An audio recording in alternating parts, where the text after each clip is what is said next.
So another tricky situation that candidates may find themselves in is that they haven't really had a good experience when it comes to the interview process, right? So they come away from the interview, it didn't quite sit right, either because a lot of information was not shared or there wasn't really much connection with the manager. It seemed like maybe they were a little bit disinterested, right? And so you're thinking, okay, I want to give feedback to this business. How do you go about that? If we look at candidates, there's typically three types. The first one is the direct applicant, right? You apply to a role, HR gets in touch with you. The second one is a referral. So someone from the business came to you and said, hey, my department is hiring. Do you want to apply for a role? You go in that way. Or the third option is you are represented by an agency recruiter.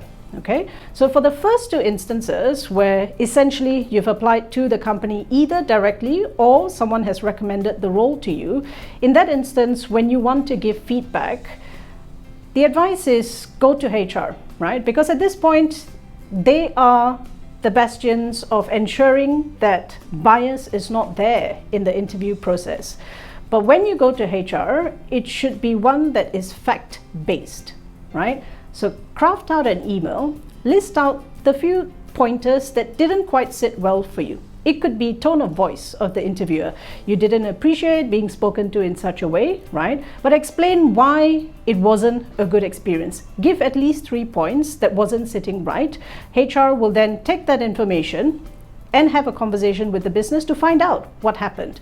Because the last thing we want to hear is that a candidate from the external market who could potentially be our employee is not joining us because they had a bad experience from the business.